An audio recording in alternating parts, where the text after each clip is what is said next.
Bambiz Marketing presents Elder Law Growth, the podcast that helps elder law and estate planning attorneys attract clients without wasting time or money. I'm your host, Amy Hurst. Let's dive in. So the power of the pause for me is having hardwired frameworks, just like you would to review estate planning documents, just like you would to have an initial consultation, just like you do for your workshops. They're on the calendar every other week and you have them blocked out. There's no way you would never not show up for your workshop. No, you wouldn't. So give yourself that is how you build $1 million practice. I just had this conversation with a mutual client that you and I both have, and it proof of concept, $1 million practice, one attorney, one client service coordinator, and a part-time marketing coordinator. Well, how in the world do we do that? Because of the power of the pause. That was Molly McGrath, who has helped over 4,000 law firms with their legal staffing. But hiring is only one part of creating a successful team or even a thriving practice. In fact, if you play your cards right, your practice could easily become a $1, $2, or even a $3 million practice simply by who you hire and why. There's a strategy to it. Fresh law firms tend to think that in order to get the money ball rolling as fast as possible in the beginning, that they need to bring on another associate. But that's a mistake, according to Molly, who has been in this game for a very long time. So before you hire someone, give a listen to what Molly has to say in this episode. But before we dive in, if you're an elder law or an estate planning attorney and you're doing your own marketing, this book is for you. Unstoppable Growth, Stop Wasting Time and Money, Attract Great Clients, and Build the Practice of Your Dreams. This was written by our founder, Jim Blake, and he is giving away his latest book for free to elder law and estate planning attorneys. This is all the marketing stuff that he knows. He put it into a book written specifically for your area of law. What you're doing is important in your community, and we want to help you reach more families. So please do yourself a favor right now. Hit pause on this podcast episode, scroll down, click the link to get your free copy. All you have to do is pay for shipping, guys. So go ahead. I'll wait. Did you get it yet? Great. Let's continue with what Molly has to say. I see so many attorneys, they're like, great, they'll go to this time chunking or time management workshop and they'll put time on the calendar, but guess what? They violate it. They're like, oh, I just have to do this work for the client. I had this time for marketing here. I had this time for training my employees here, onboarding new people, or putting an ad out there to hire my first part-time person or what have you. But then we just keep moving the time on the calendar and keep abandoning ourselves. And then we never get out of the blender, out of the vicious cycle. So for my clients, what I do, especially when they're solo practitioners and they're in the thick of it, now it's a matter of really getting into focus management. We can't manage time. We've all tried to create more than 7 days in a week, more than 24 hours in a day. It hasn't happened, and I don't see it happening in the foreseen near future. We only have 24 hours in a day. Everybody only has 24 hours. We're all given the same time. And you use the phrase, the power of pause. I want to know about this power of pause. As a solopreneur, or you're running your own law firm, and there's just so many things you got to do. And as you said, abandoning your own self because you're so busy. I want to roll back to what you said about power of pause. Yes. Let's talk about the power of pause. The power of the pause is, I write about it in my blogs, on my podcast, my latest book that just came out, Fix My Boss. I have a whole chapter on the power of the pause, and I teach the team members and the attorneys in my law firm admin boot camp about this. The time to change a tire is not when you're going 90 miles down the highway. And in my experience, attorneys will give clients any slot on their calendar. They will over deliver and over communicate for their clients, but they do not give themselves and their team the same space and grace. So where you have these safety nets built in your calendar weekly and daily, where we are saying this is non-negotiable, we are not violating this, and we are taking a deep breath, we are taking a step back, we are getting out of the fray, and we are going to really anchor again to our true north. We have hardwired weekly team meetings. We have hardwired marketing meetings. They do not get hijacked.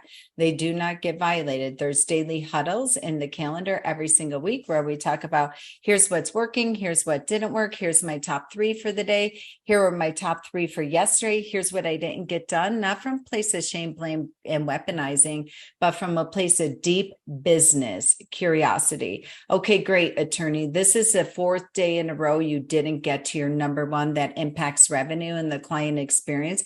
Let's get deeply curious about this. Let's talk about this. So the pause is really hardwired in there where you can step back, grab a cup of coffee, take a deep breath, and take an outsider's view and be the witness to what's going on in your firm. And ideally, if you have a team member, then great. If you don't have a team member, that's where a coach comes in and they can serve in there as a safety net and an accountability cop for you to hold your feet to one step at a time, get you to your dreams. You have saved law firms hundreds of thousands of dollars because they come to you for your smart hire solution process. But what I want to know, I want to get to the nitty gritty, Molly. Can you give me real numbers?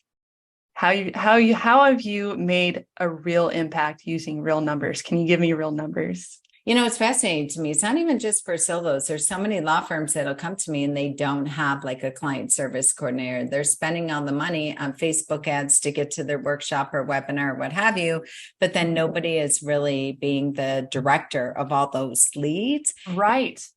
That people get. So the real numbers, I will tell you, tried, tested, proven, guaranteed, is that when somebody comes to me and they're making their first hire, it's a client. So even if it's their 5th hire, whether they want an attorney or paralegal, I'm like, time out. Do you have a full-time client services coordinator?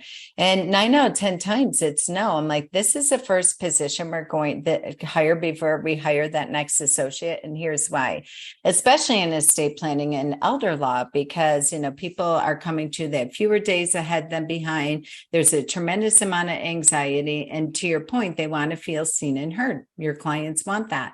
So the number is for when 30 days of hiring a client service coordinator, the average bottom line is an additional $28,000 a month.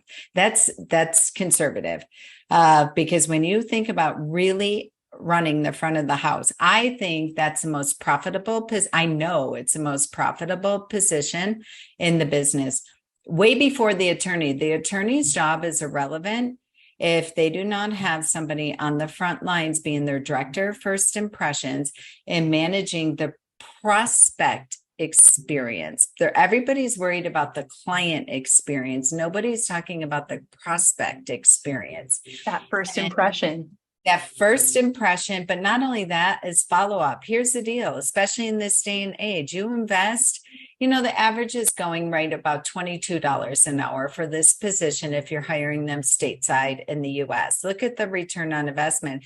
If you could pay $22 an hour, even if they're part-time, 10 hours, 15 hours a week, and your guaranteed return on investment is $28,000 a month, like, hello. And those numbers come from, by and large, across the board, the average fee is about $3,500, taking in, if you're doing an RLT or base will or single lady special or husband, wife, what have you, the average fee in estate planning is about $3,500. Now, yours might be $2,500, doesn't matter. Just don't get so literal about it. The return on investment is guaranteed within 30 days at your bottom line That's a heck of a ROI. So if you're a solo practitioner listening to this and you're like, I know I need to be visible. I know I need to be doing webinars, and I can do a whole podcast on how, if you're not doing webinars and workshops, you're doing your team and your clients a massive disservice, because it's not just about sales and lead generation. That's actually training for your client service coordinator. And so, that's the baseline number on the quote unquote receptionist. So when I use the terminology client service coordinator, it might be receptionist. It might be your intake coordinator. And I won't go on my soapbox, but I can, about all these people that are outsourcing to all these Ring Centrals or whatever you are for answering services, what have you. If you're a solo practitioner, I really want to invite you, and I'm happy to hop on a free call with you, to take a pause on that one and really reconsider it if you do not have a client service coordinator, because the money that you're spending on those phone services can absolutely 4x, if not 10x, with having a human being really own your whole workshop and your entire client services department. What I would love to hear is a really good story. Can you think of a time where you've come into a law office and let's say it's a wreck, or you're just seeing all of the red flags, and you come in and you're able to just completely transform everything? Because what I love about you and what your services are is that you just don't do the hiring, you do the empowering, and you do the training and the developing, and you're literally transforming these employees into valuable members. So that way they want to stay, that they're actually profitable, and it's a win-win for both the law firm and the employee. That sounds like such a good culture to develop in.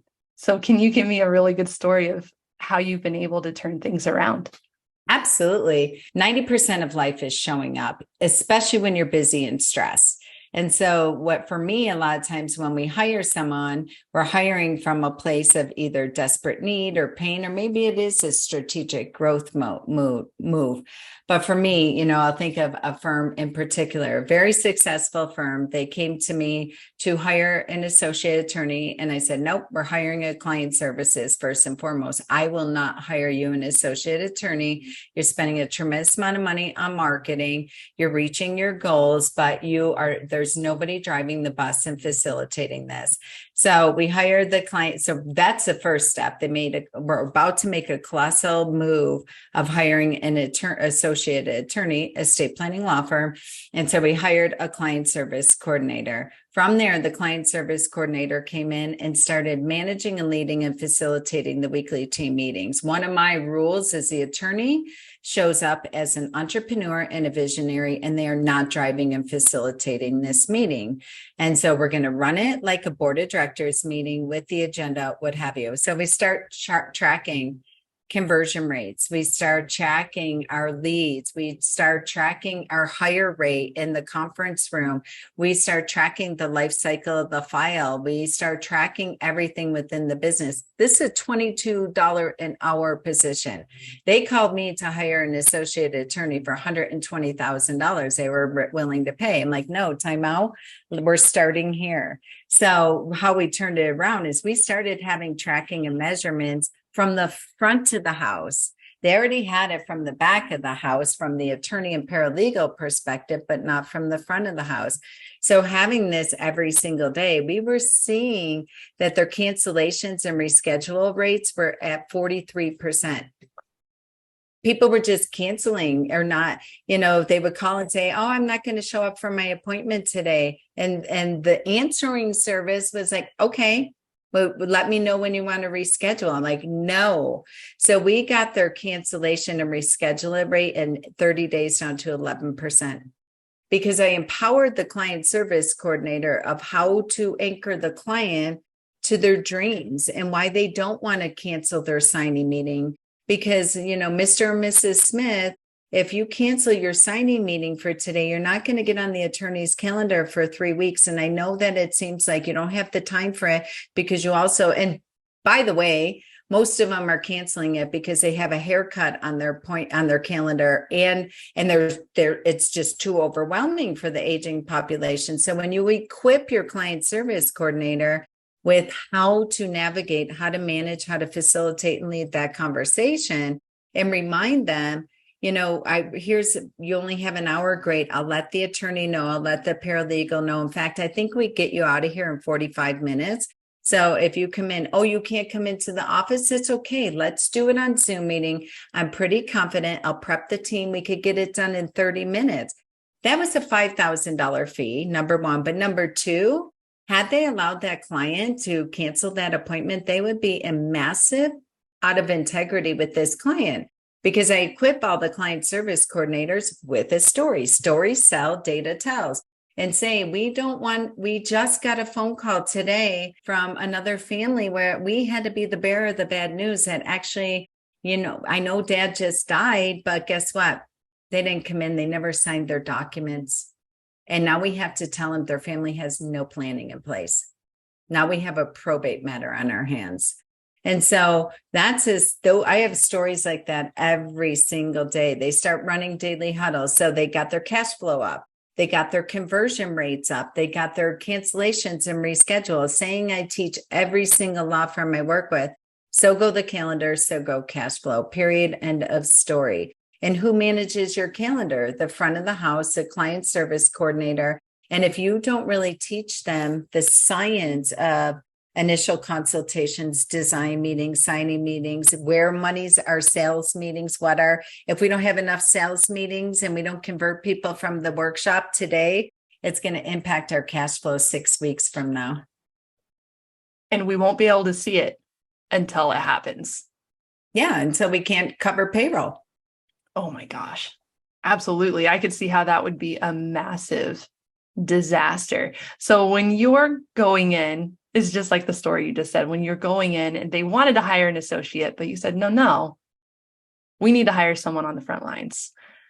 What I'm curious about, Molly, is when you have that person in mind, the one who's sitting at the front fighting for the law firm, what is the number one most underrated skill that law firms are just kind of glossing over, like, oh, we don't need that. But you're saying, no, this person needs to have this skill for all of that ROI to happen.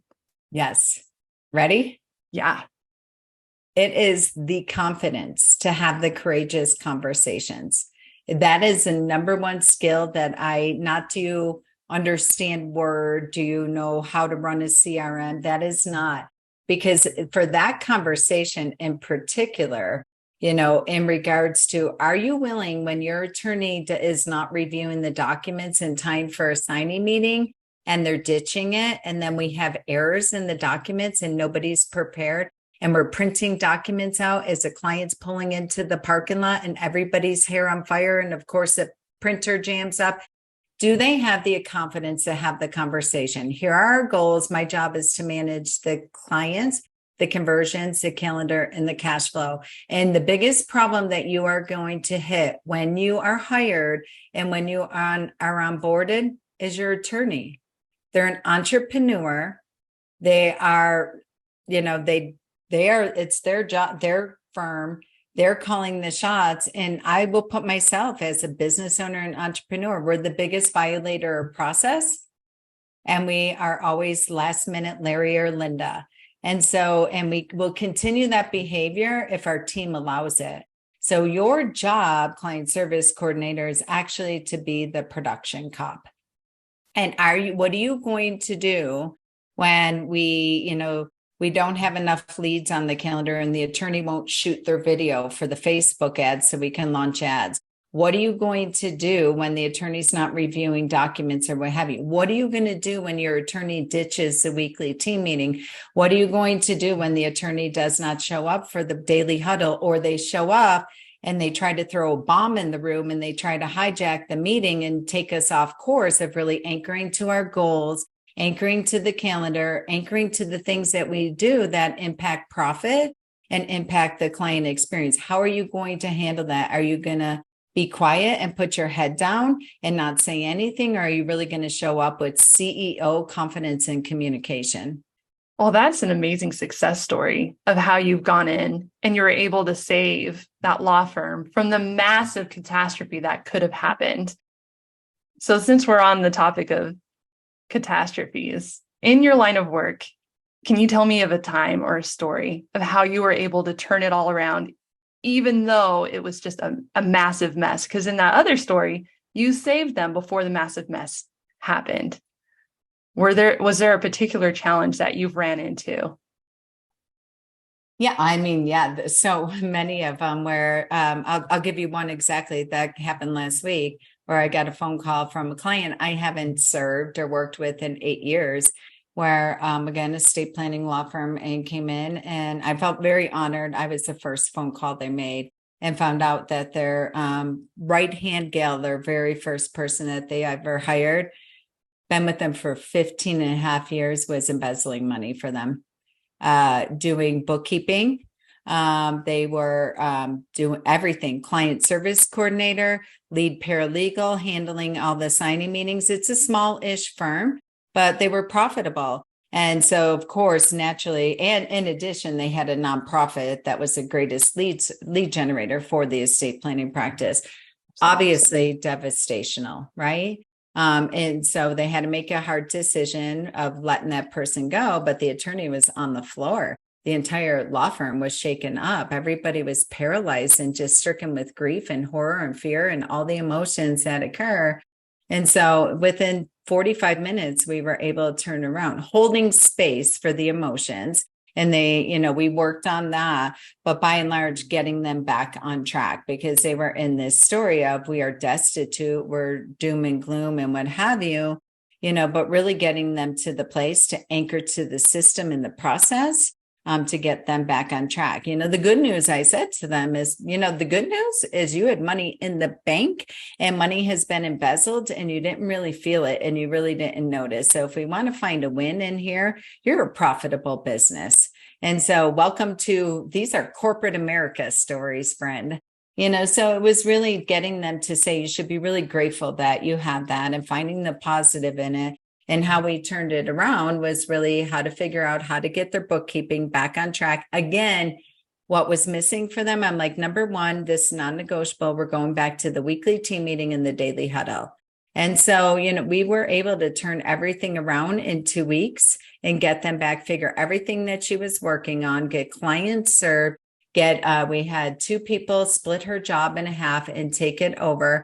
And then now we're interviewing outside, again, in the estate planning and elder law world, CFOs and bookkeepers to really manage that and get a weekly finance meeting on the calendar. And really got them out of a place. They were just devastated and they were paralyzed in regards to that. And if they didn't anchor to a weekly finance meeting, weekly marketing meeting, weekly team meeting, non-negotiable, the attorney was ditching them. And this person who was in charge was allowing it. So, really, again, going back to that anchor of getting into that place to make certain that, it happened, it's devastational, but it would not have happened if we really would have had those safety nets built in. This, the moral of the story that I'm hearing from this is, if I can give one tip, if you are saying you are too busy, really, the day you are not busy, you are out of business. So you have to give your internal team and your business structure the equal time, attention, and respect that you do to a client, if not more. So, Molly, thank you so much for being here. Your stories are phenomenal. Absolutely. Thank you for having 100%. Me. Absolutely. And what is the best way to reach you? Yes, thank you so much for having me. The best way is to go to our website, hiringandempowering.com. And you can opt in. Every Tuesday, we drop a new podcast, really trying to speak into the listening of both the attorney and the employee. And we've been blogging since 2008. And my goal is always just to give you drive-by coaching and booster shots that you can implement in real time to create that 2mm shift and needle moving work to enhance your practice and to give you the freedom that you deserve. As Molly said earlier on in this episode, you could easily become a $1 million practice easily if you have the right person working the front of your business. And this person has to have a CEO mentality, someone who can run your firm like a boss. Once you get that person with the right skills running the front of your office, get those weekly meetings in line, the daily huddles going, non-negotiable. Because when you take that pause, when you harness the power of pause so you can stop to revise, to regroup with your team, that will give you the most success the quickest.